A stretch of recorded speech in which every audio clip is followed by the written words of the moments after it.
ঠাকুরকে জিজ্ঞেস করা হয়েছিল ধর্ম করলে দীক্ষা নিলে কি হয়। ঠাকুর এক কথায় বলেছিলেন, কমন সেন্স গ্রো করে। আমাদের সাধারণ জ্ঞানটাই যেন অসাধারণত্ব অর্জন করতে করতে হারিয়ে ফেলেছে।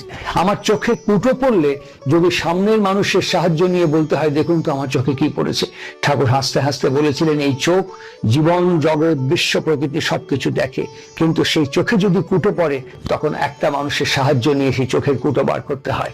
একটা চোখের কুটো বার করতে গেলে সামান্য সামনের একজন মানুষের সাহায্য নিতে হয়, আর একটা গোটা জীবন পাড়ি দেব, একটা গোটা জীবন যাত্রা করব, সেখানে কোনো সাহায্য সহযোগিতা পরামর্শ উপদেশ বা কোন রকমের সহযোগিতার প্রয়োজন নেই। এটা অবৈজ্ঞানিক যেমন অশাস্ত্রীয় তেমন জীবন বিরোধী বলেও মনে হয়। তাই ঠাকুর বলতেন দীক্ষা গুরুকরণ, দীক্ষার ভেতর দিয়েই সেই জীবন সুন্দর হয়ে ওঠে, সমন্বিত হয়ে ওঠে।